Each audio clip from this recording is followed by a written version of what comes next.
Urixa had always believed in the law. Not just any law, but the law of the galaxy, ancient, absolute, and unyielding. Her people had enforced it for centuries, and any who dared challenge it had paid dearly. She had grown up with tales of those who attempted to outwit it, stories of planets conquered and empires expanded, all under the careful hand of the law. For Urixa, this law was sacred. She never questioned it, she never doubted it. And today, she would prove once again that her belief was well placed. The frontier world of Kelara was harsh, a planet fringed by asteroid belts and uncharted gas clouds. Most species avoided it, calling it inhospitable and dangerous. But humans were different. They thrived where others failed, and they had begun appearing in places no one expected, testing the limits of their reach. That was how she found him. Daniel Cross was unlike any human she had encountered before. He was not a soldier, not a diplomat, not even a trader of renown. He was a cargo pilot, navigating routes others considered too risky. He had no official standing in interstellar politics, no military might, and no empire to back him. By all rights, he was insignificant, a creature of flesh and bone easily claimed by galactic law. Urixa watched him from the observation deck of her ship. The humans were unpredictable, but she had prepared for this. She had studied them, read reports, and trained for years for such encounters. The law was on her side, and Daniel Cross was about to learn why no human could escape its reach. Her ship descended silently onto the landing platform, the engines whispering against the thin atmosphere. Daniel's freighter sat in the docking bay, a simple vessel marked by signs of wear and countless repairs. It looked harmless, almost fragile, but Urixa had learned that appearances meant little.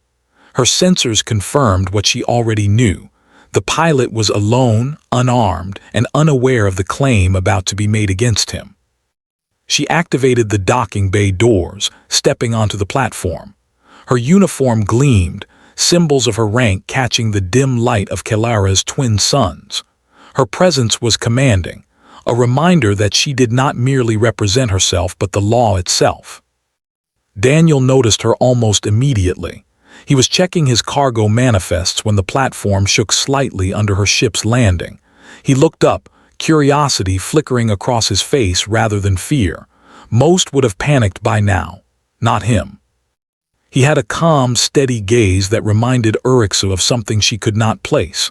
"I'm Daniel Cross," he said as she approached, voice even, confident. "And you are?" Urixa inclined her head slightly. "I am Urixa, enforcer of galactic law. You are now under my claim." Daniel blinked. "Claim? What do you mean?" She drew herself up taller, her voice smooth and unyielding. "By law, I have the right to assert ownership over any being who violates trade regulations, regardless of their species. Your presence here, your cargo operations, and your lack of registration make you liable. By the authority vested in me, you are mine now." Daniel's eyes narrowed, but he did not flinch. "I don't recognize your law," he said simply. Urixa felt a flicker of irritation. Most beings confronted with the power of galactic law did not dare speak such defiance. It was considered disrespect, even dangerous. But Daniel spoke without fear, almost as if he understood something she did not. "The law is absolute," she said firmly. "You may not understand it, but it does not require your consent. Compliance is mandatory." He tilted his head.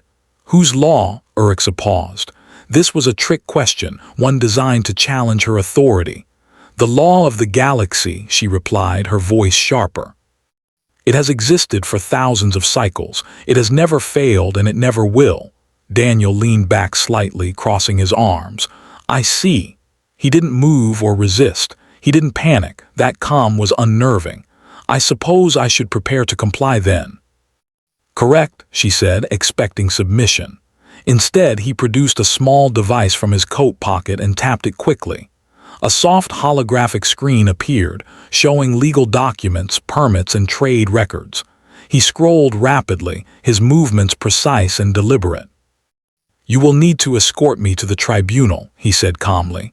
"I intend to review these claims. I request a counter-jurisdiction assessment under human law." Oryx's eyes narrowed.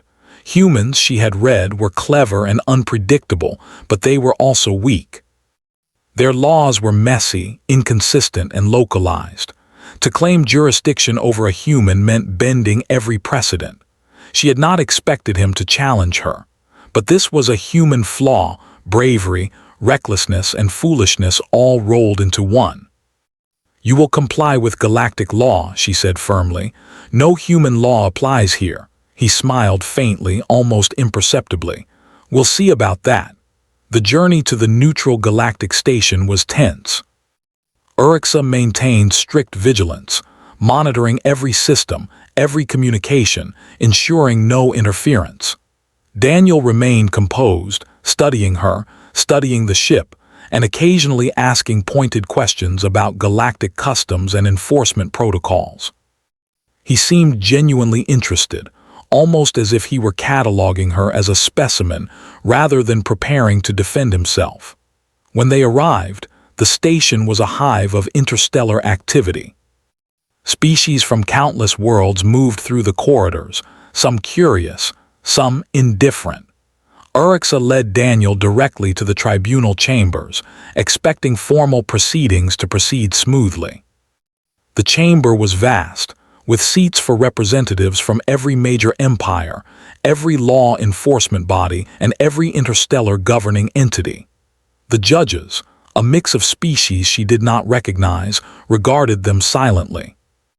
She felt the familiar surge of authority, the thrill of presenting her claim before the galaxy's eyes. Daniel remained calm beside her. He did not bow, did not gesture in submission, and most unnervingly, he did not speak unless spoken to. His composure was a challenge in itself. The proceedings began. Oryxa presented the case with precision, detailing every infraction, citing every relevant statute and demonstrating the strength of galactic law. The tribunal listened, occasionally nodding, as her words echoed through the chamber. She expected instant approval, a swift declaration of her ownership. That was how it had always worked. Then Daniel's human representatives spoke. They were calm, collected, and methodical. They did not argue emotionally or theatrically. Instead, they examined the claims with meticulous care, pointing out inconsistencies, gaps, and ambiguities. They referenced clauses in human law, historical precedents, and interpretations that Oryxa had never considered relevant. A murmur ran through the tribunal. Oryxa felt a surge of irritation. No one questioned the law she represented. Not ever. Humans, she realized, did not see law as a tool of power but as a system to be navigated, tested, and, if necessary, turned against the powerful. Hours turned into a full cycle of debate. Oryxa maintained her composure, but beneath it, frustration grew. Every point she made was countered with logic, patience, and human reasoning. She realized that Daniel was not just defending himself. He was demonstrating the ingenuity of his species, showing the tribunal that humans were not merely prey, but clever and dangerous participants in interstellar law. At one point, a judge, tentatively, asked Oryxa if she had considered human interpretations of consent and liability. She dismissed it initially, but as the discussion continued, she began to understand the subtle trap she had walked into. By claiming Daniel under galactic law, she had also assumed responsibility for his welfare, his rights, and his treatment. She had entered a system that demanded accountability she had never known existed. Daniel watched her closely, his calm a constant reminder that the advantage had shifted. Oryxa felt a flicker of fear, a sensation she had never experienced. Her species had conquered, enforced, and ruled through power, but humans operated differently. They were not the strongest, but they were relentless in their cleverness, unyielding in their logic, and patient beyond reason. As the cycle ended, the tribunal called for a recess. Oryxa remained standing, her mind racing. She had anticipated an easy victory, a straightforward declaration of ownership. Instead, she found herself under scrutiny, her every action questioned, her authority challenged in ways she had never imagined. Daniel leaned toward her quietly as they walked out of the chamber. "You see," he said softly, "the galaxy is full of laws. Some protect the strong, some protect the weak, but the clever ones can use them all." Urixa did not reply. She could not. For the first time in her life, she felt unprepared, unsure, and most dangerously vulnerable. The law she had devoted herself to was not absolute. It was a tool, and Daniel Cross knew how to wield it better than she did. That night aboard her ship, Urixa stared at the stars beyond Kalara. She thought about the humans, about Daniel, and about the tribunal. The galaxy was larger and more complex than she had imagined. And in that vast expanse, she realized one terrifying truth. The humans had arrived, and they would not be judged easily. By morning, the tribunal would reconvene, and the game would begin in earnest. Urixa tightened her uniform, her hands gripping the railing. She had underestimated humans, and she would pay for it if she did not adapt. But one thing was certain: she would learn, she would survive, and she would face this challenge head-on. And for Daniel Cross, the quiet human who refused to bow, the galaxy had just become a place where cleverness mattered more than strength, and where the law, once an instrument of power, could become a weapon wielded by the unexpected. The tribunal chamber hummed with quiet tension as the next session began. Beings from dozens of star systems were present, some watching intently, others whispering among themselves. Urixa stood tall, her uniform flawless, her expression calm, but inside, a storm of frustration churned. She had never faced resistance like this. The humans were patient, methodical, and most unsettling of all, unafraid. Daniel Cross walked beside her, relaxed as always. He carried a small data pad in one hand, scrolling through information as if this was nothing more than routine paperwork. His calm presence was a challenge in itself, and Urixa could feel the eyes of the tribunal judges flicking between them, noting the contrast. One was a fierce enforcer of galactic law, trained for decades to bend others to her authority. The other was a human, slight, unarmed, but radiating quiet confidence. The lead judge, a tall, insectoid figure with segmented limbs and eyes that reflected light in strange patterns, cleared their throat. "We will resume proceedings. Enforcer Urixa, present your case." Urixa stepped forward, projecting authority with each step. "By the statutes of galactic law, I have the right to claim Daniel Cross.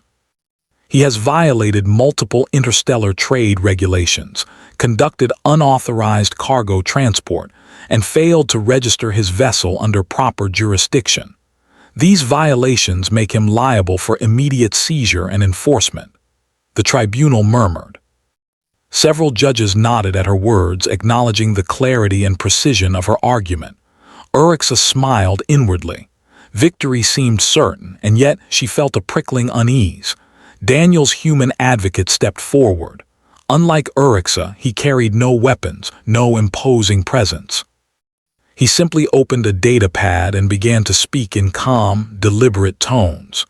"Your Honors, we do not dispute that Mr. Cross operates independently. What we contest is the claim of ownership under galactic law. While this law has been cited as absolute, it contains loopholes and gaps that have never been fully addressed." Urixa's eyes narrowed. Loopholes. Gaps. She had studied the law for years, memorized every clause, and enforced it across countless systems. The idea that a human could find an opening seemed impossible. The advocate continued, "Galactic law permits enforcement of claims, but it also requires informed consent, accountability, and protection of the claimed individual. Mr. Cross was never informed of these procedures in a language he could understand. Therefore, the claim is procedurally invalid." A ripple ran through the chamber. Urixa felt a flash of anger. Procedural invalidity. That was a technicality, a minor flaw that should not matter in the face of law. Yet here in this tribunal it carried weight. Urixa raised her voice, firm and unwavering. He was informed. The claim protocol was activated and warnings were transmitted. Compliance is mandatory under the law. Procedural arguments cannot override the clear authority granted to me. The human advocate shook his head, smiling faintly. In most cases, you would be correct, but human law operates differently. We do not accept authority blindly. Our systems ensure that power cannot be enforced without oversight. If enforcement occurs improperly, the enforcer becomes liable. Responsibility travels with power. Urixa stiffened. She had trained for combat, for strategy, for negotiation, but this was something entirely new.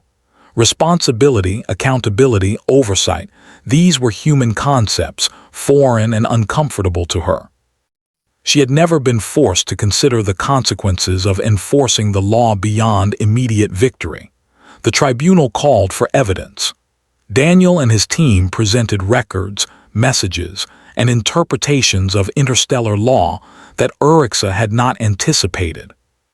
Each piece demonstrated how humans had navigated oppressive systems on Earth for centuries, turning loopholes and technicalities into tools of survival. They argued that humans had survived because they understood that law was a system to be used wisely, not a weapon to crush others.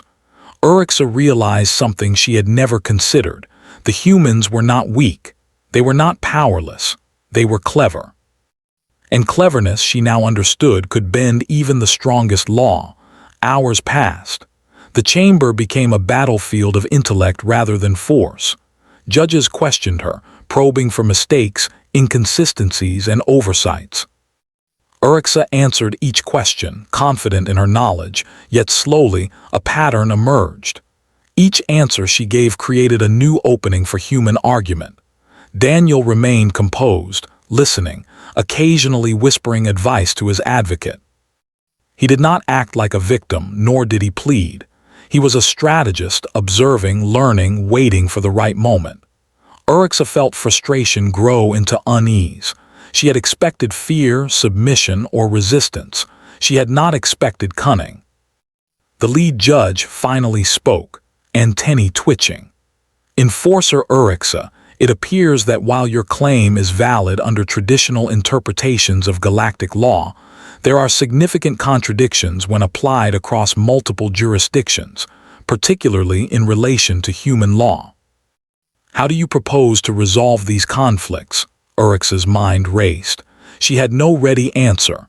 In her experience, such conflicts were rare and easily suppressed.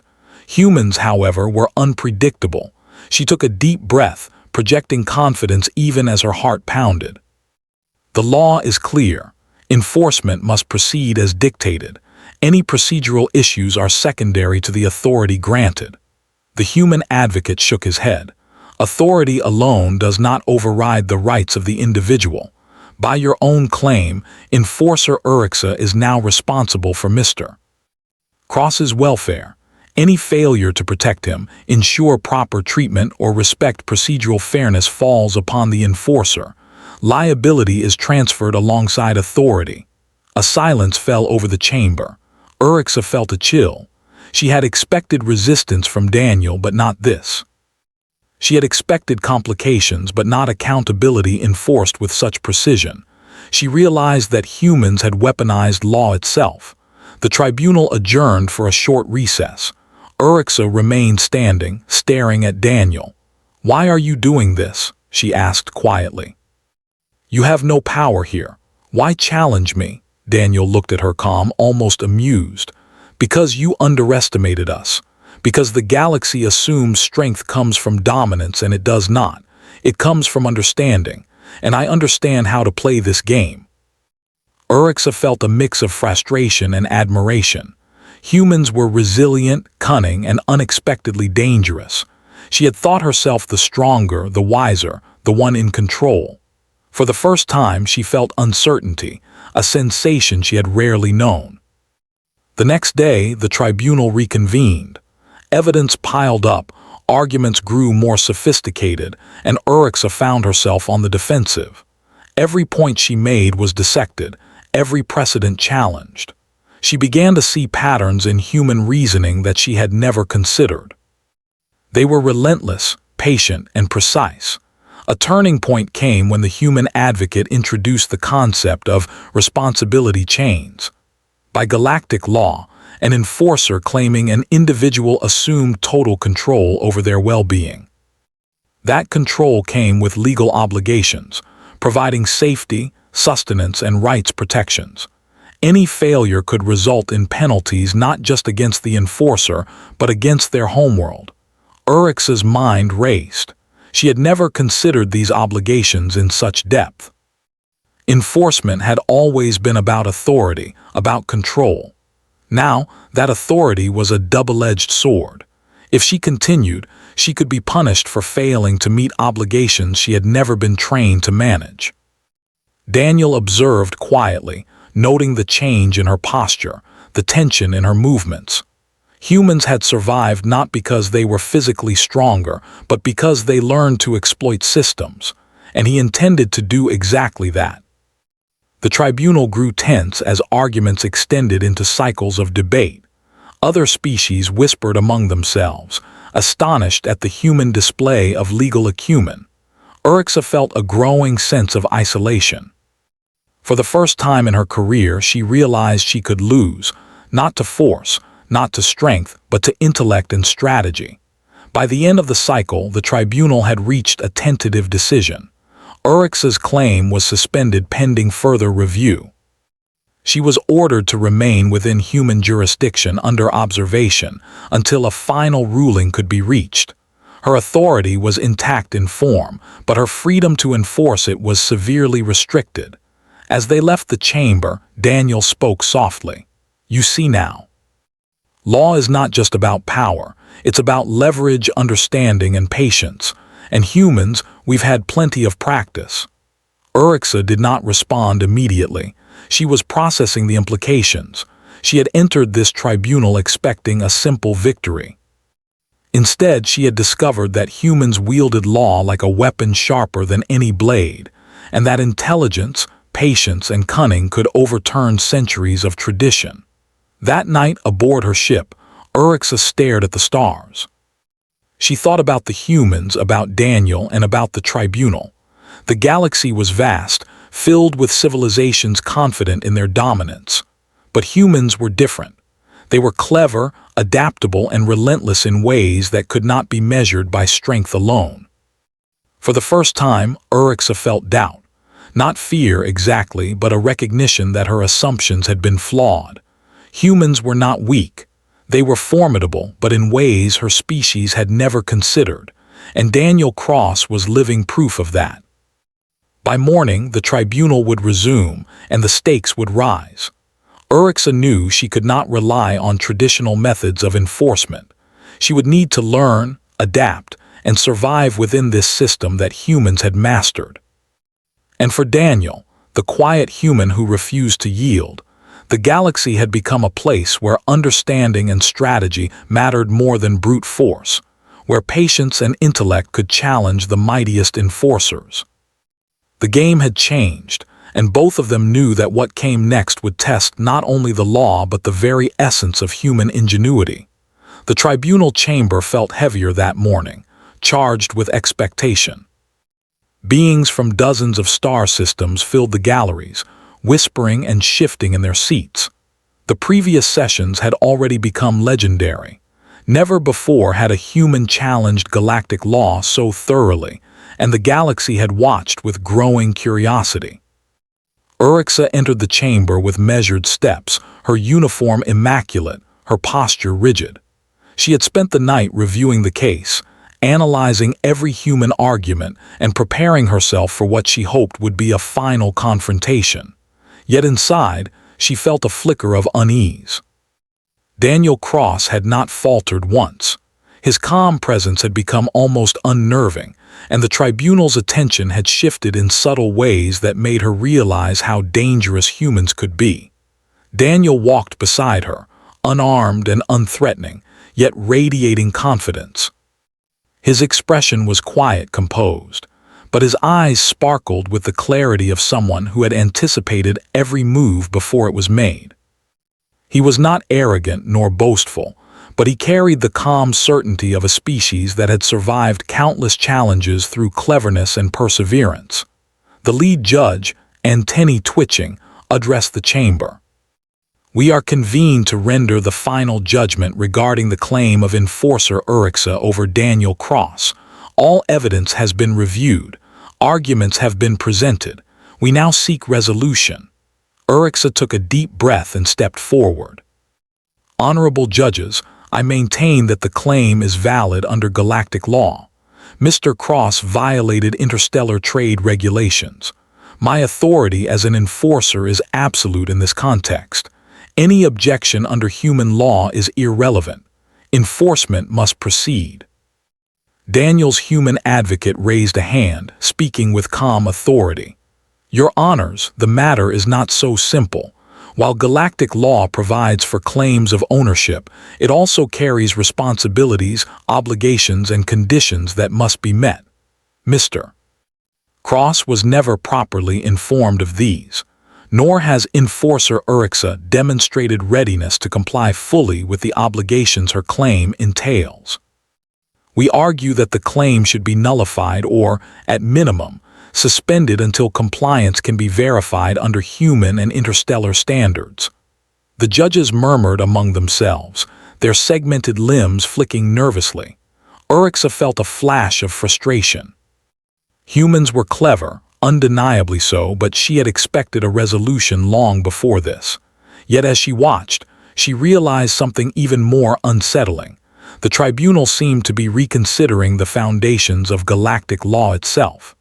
Daniel spoke next, his voice calm but precise. "I do not seek vengeance, nor do I question the right to law itself. But the galaxy has changed. Laws that once enforced power without consequence are no longer sufficient. They must consider responsibility, fairness, and oversight. My claim is not about resistance.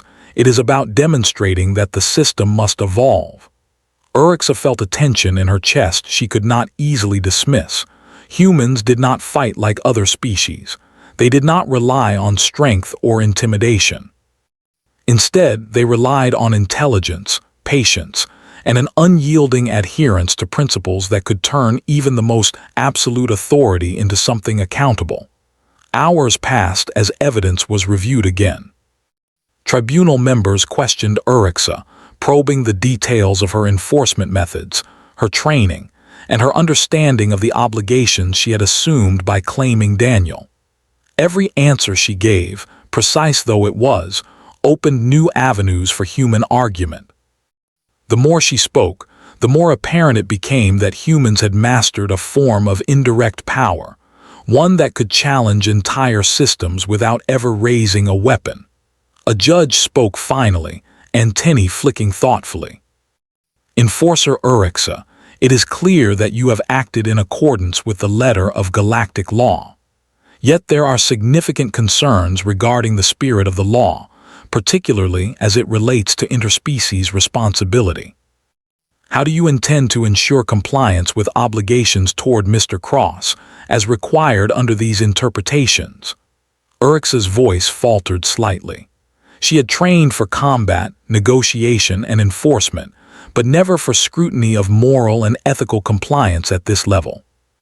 I will ensure his safety," she said, choosing her words carefully. "I will provide for his well-being and guarantee adherence to procedural fairness." The human advocate nodded almost approvingly. "We do not doubt your intentions, Enforcer Urixa. Our point is that intention alone is insufficient. Systems must be followed, oversight must be maintained, and accountability must be enforceable. Authority without responsibility is incomplete." Daniel watched quietly, letting the discussion unfold. Urixa felt an odd mix of frustration and awe. She had always believed that strength determined outcomes. Humans were teaching her that law, strategy, and intellect could be far more potent. As the cycle of discussion continued, it became clear that the tribunal was leaning toward a historic decision. The galaxy had always assumed that enforcers were absolute within their claims. Now, the first challenge to that assumption was unfolding before their eyes. Urixa, despite her experience and authority, was learning that humans had a form of power that could reshape even centuries-old traditions. Finally, after what felt like an eternity, the lead judge addressed the chamber. "We have reviewed all evidence, arguments, and interpretations. It is clear that while Enforcer Urix's claim is valid under traditional galactic law, it fails to meet the standards required under emerging interstellar jurisprudence. Specifically, the claim does not adequately account for informed consent, procedural fairness, and accountability obligations." Urix's heart sank. She had anticipated resistance, but not this level of reversal. She had expected minor challenges, perhaps a temporary suspension, but the tribunal was signaling a fundamental shift in interpretation. The judge continued, "Therefore, we hereby suspend the claim of Enforcer Urixa over Daniel Cross. Furthermore, all claims of this nature will be reviewed for compliance with comprehensive interstellar ethical standards before enforcement. Enforcer Urixa is ordered to remain within human jurisdiction under observation and undergo a program of legal and cultural education." The chamber was silent. Whispers spread quickly among the audience. The decision was historic, unprecedented, and, for many species, unsettling. Urixa stood frozen, a mixture of disbelief and reluctant respect filling her. She had entered the tribunal confident of victory, only to realize that humans wielded power differently, through intellect, precision, and an unshakable understanding of systems. Daniel crossed his arms, his calm presence a stark contrast to Urix's tension. "Congratulations," he said softly. "You've learned something valuable today." Urix's eyes narrowed slightly, though there was no anger in them. Instead, there was reflection. "Humans, you are unlike any species I have encountered. You do not dominate through strength, yet you are powerful beyond measure. You have taught me a lesson I will not forget." Daniel smiled faintly. "Power is not always obvious. We survive, adapt, and shape systems to our advantage. That is our strength." The tribunal session ended, and the participants slowly dispersed. Urixa remained behind, contemplating the magnitude of what had just occurred. Her entire understanding of enforcement, authority, and law had shifted. She realized that humans, though physically weaker and seemingly ordinary, possessed a kind of strategic brilliance that could challenge entire empires. The weeks that followed were transformative. Urixa engaged in human-led programs designed to teach interspecies communication, ethical oversight, and legal responsibility. She learned that accountability was not a weakness, but a strength. Humans had survived countless challenges by understanding systems, leveraging knowledge, and ensuring that power came with obligations. Daniel accompanied her at times, guiding her through the subtleties of human law, explaining the philosophy behind fairness, oversight, and responsibility. Urixa found herself respecting him more deeply with each lesson. The human who had once been her claim had become her teacher, showing her that true authority was not about domination, but understanding, intelligence, and ethical power. During this time, whispers began spreading across the galaxy. Stories of a human who had challenged galactic law, and of an enforcer humbled yet transformed, captured attention in distant systems. Species that had once regarded humans as weak and insignificant began to reconsider their assumptions. The galaxy had witnessed something new, a species whose power was invisible but absolute, a species capable of reshaping the rules themselves. Urixa grew stronger in a different sense. She had once relied solely on strength, reputation, and the weight of tradition. Now she relied on knowledge, careful planning, and understanding of complex systems. She began to see her role not as a conqueror, but as a custodian of fairness. And in this new perspective, she discovered a sense of pride she had never known, pride in learning, adapting, and surviving not through force, but through wisdom. The final tribunal session approached months later. All species had observed the evolution of the case with fascination. The lead judge, addressing the chamber, declared, "The precedent set by this case will guide interstellar law for generations. It demonstrates that power alone is insufficient. Understanding, responsibility, and fairness are essential components of true authority." Orcs stood beside Daniel, now transformed not only in skill but in perspective. She no longer viewed humans as weak or insignificant. They were clever, patient, and unyielding in their pursuit of justice. And she, an enforcer trained for centuries, had learned that true power was a combination of authority and responsibility. The final words of the judge echoed through the chamber. "We recognize that human law and reasoning have proven critical in challenging assumptions, safeguarding rights, and ensuring accountability. From this day forward, claims of ownership under galactic law must incorporate principles of informed consent, ethical responsibility, and enforceable oversight." Orcs felt a deep sense of satisfaction, though it was tempered by humility. She had been challenged, tested, and ultimately transformed. Daniel turned to her, nodding. "You've done well," he said. "You've learned the strength of humanity, and perhaps even more than that, the strength within yourself." Orcs smiled faintly. "Perhaps humans are not just clever," she said. "Perhaps they are the standard by which all others will be measured." Daniel laughed softly, a sound unassuming yet filled with quiet triumph. "Maybe. Or maybe we just refuse to be underestimated." The galaxy outside the tribunal seemed different now. Orcs realized that the lesson extended far beyond her and Daniel. Humanity had arrived not through brute force or conquest, but through intelligence, ingenuity, and unwavering persistence. Other species would remember this, and the galaxy would never underestimate humans again.